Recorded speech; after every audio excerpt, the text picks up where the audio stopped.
My audience for this speech is my dad, my brother, my sister, my mom, and my cousin.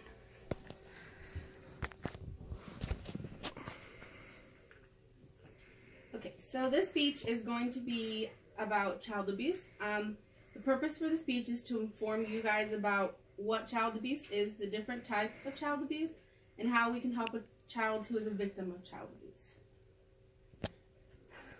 Okay, there comes a point where it all becomes too much, when we get too tired of fighting anymore, so we give up. That's when the real work begins, to find hope where there seems to be absolutely none at all.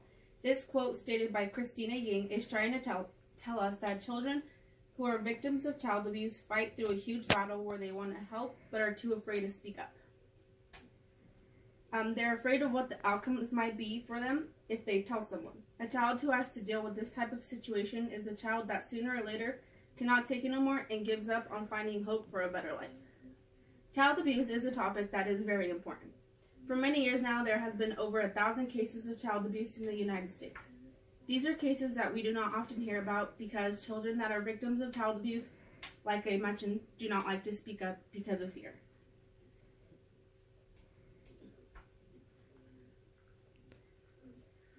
When a child gives up on hope, there's consequences, and some of those consequences are self-harm and sometimes even ending their life. As adults, caregivers, parents, we need to know the signs of when a child is being a victim of abuse or neglect so we can help them before it's too late. For me, in the future, I will be a teacher, and being a teacher means taking on many responsibilities, being a friend to the student, being the guardian to them, and much more. I will need to take on many responsibilities, and because I will be working with children in the future, I want to know and make sure I have the knowledge I need to help those students. My students will be my priority as a teacher, and that means making sure they are living in a safe home and are not victims of child abuse. So I chose this topic because it's really important, and I knew of a little boy who was a victim of child abuse and was quiet about it. Well, he wasn't little, he was older. And at school, he was really quiet. He didn't really socialize. He was kind of like the odd boy, and he didn't really have any friends. And he would be really scared to talk. And in this type of case, when a child doesn't speak, it is hard to help them. Knowing the signs will be more beneficial to us because we will know right away if they are victims of child abuse or not. So my main points I'm going to cover in this speech are the types of child abuse, the different types of child abuse. I will describe each one. So there are 3. And then the last main point that I will cover are the impact of the child abuse on the child and how we can help them. So, from knowing what child abuse is to the many types of abuse, we can learn the many signs that they each cause on a child. We can learn the impact that abuse has on a child and what we can do to help them. So, abuse is a physical maltreatment or sexual molestation of a child that is done by a parent or caregiver. There are many forms of child abuse. So, the first one is neglect. Child neglect is when a parent or caregiver does not give the care, supervision, affection, and support needed for a child's health, safety, and well-being. The second one is physical abuse. Physical abuse of a child is when a parent or caregiver causes any non-accidental physical injury to a child. And sometimes as parents, people spank the kids, but there's a difference between spanking and physical abuse.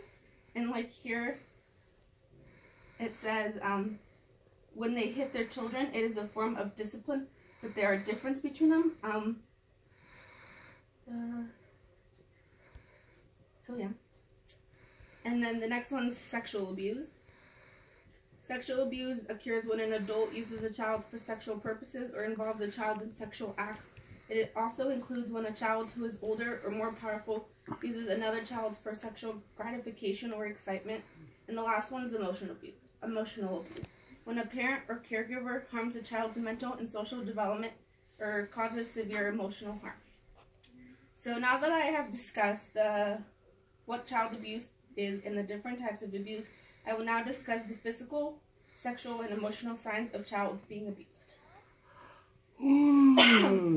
So when a child is being physically abused, the way the child will react, they will kick, they will bite, they will pull hair, they will be very physical with other kids.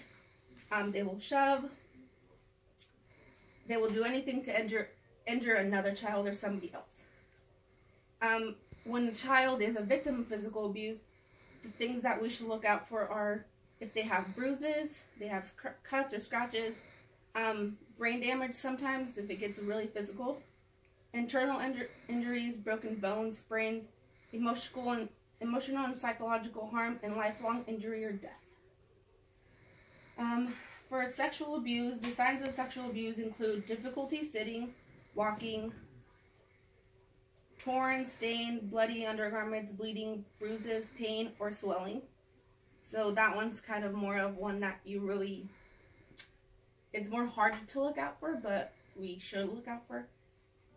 When a child has been sexually abused, they will not want to change their clothes. They will be in depression. They will have eating disorders, preoccupation with body, aggression, poor peer relationship, poor self-image, decline in school, substance abuse, running away, sleep disturbance, and much more. For the last one, emotional abuse. The signs of emotional abuse include delays in development, wetting the bed, speech disorders, health problems, obesity and weight fluctuation.